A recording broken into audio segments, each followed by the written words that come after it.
अब online fraud पर लगाम लगेगी क्योंकि सरकार ने नया FRI सिस्टम लॉन्च किया है जिससे संदिग्ध मोबाइल नंबर ब्लॉक होंगे। जी हाँ, भारत सरकार ने डिजिटल धोखाधड़ी को रोकने के लिए FRI यानी कि financial fraud risk indicator system launch किया है। ये ऐप संदिग्ध मोबाइल नंबरों को ट्रैक करके उन्हें ब्लॉक करेगी और ऑनलाइन फ्रॉड पर रोक लगाएगी। डिजिटल ट्रांजैक्शन रोजमर्रा की चीज हो गई है।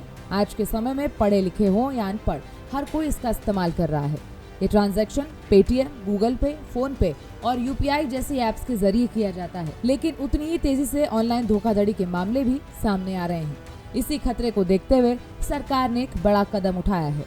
भारत सरकार के दूरसंचार विभाग ने फाइनेंशियल फ्रॉड रिस्क इंडिकेटर नाम से एक नया सिक्योरिटी सिस्टम लॉन्च किया है, जिससे डिजिटल पेमेंट सिस्टम को और ज्यादा सिक्योर हो सकेगा और ऑनलाइन फ्रॉड की घटनाओं पर समय रहते रोक लगेगी।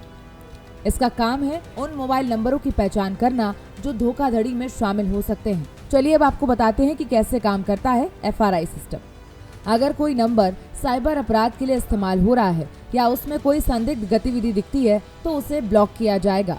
लेकिन साइबर लॉ एक्सपर्ट और सुप्रीम कोर्ट के वकील सुमित किशोर का ये मानना है कि सरकार की ये पहल सही है और इसके जरिए जो ऑनलाइन फ्रॉड की घटनाएं हो रही हैं उस पर काफी हद तक लगाम लगाई जा सकती है। इनका ये भी मानना है कि सरकार को इसके लिए कठोर कानून बनाए जाने की आवश्यकता है ताकि जो आरोपी है उसको जल्द गिरफ्तार किया जा सके, साथ ही जिनका पैसा गया है उनका पैसा बरामद हो जाए। वहीं सुप्रीम कोर्ट के वकील प्रदीप यादव की माने तो सरकार ने ये ऐप लाकर अच्छा किया है। इसके जरिए कुछ हद तक इस पर लगाम लग पाएगी। अगर इस ऐप के जरिए 90% घटनाओं को रोका जा सकता है, लेकिन अगर सरकार द्वारा लाए गए अन्य सुरक्षा उपाय की तरह ही ये ऐप ऑनलाइन धोखाधड़ी को रोकने में नाकाम रहती है तो फिर इस ऐप का कोई मतलब नहीं होगा। लोगों का मानना है कि इसको लेकर सतर्क रहना पड़ेगा।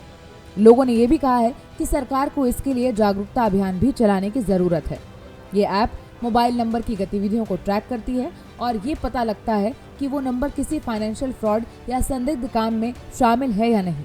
अगर किसी नंबर से धोखाधड़ी की शिकायतें मिली हो या उसका इस्तेमाल फर्जी लेन देन में हुआ हो तो ये ऐप उस नंबर को जोखिम वाले नंबरों की लिस्ट में डाल देता है। ये नंबर को उसकी गतिविधियों के आधार पर मध्यम, उच्च या बहुत उच्च रिस्क कैटेगरी में रखता है। गूगल, पेटीएम, UPI के जरिए ट्रांजैक्शन के बाद लगातार धोखाधड़ी के मामले सामने देखने को मिल रहे हैं। इसको लेकर सरकार भी अब शिकंजा कसने की कोशिश में जुट गई है। इसी सिलसिले में सरकार की तरफ से एक FRI नाम से सिक्योरिटी ऐप लॉन्च किया गया है। हालांकि कानून के जानकार मानते हैं कि इससे इस पर लगाम लगाना मुश्किल होगा जब तक इसके लिए कड़े कानून का प्रावधान न किया जाए।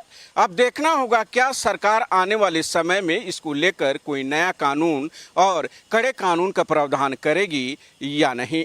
भारत एक्सप्रेस के लिए कैमरा पर्सन शरद बारी के साथ गोपाल कृष्ण। आपकी इस पर क्या राय है, हमें कमेंट बॉक्स में जरूर बताएं।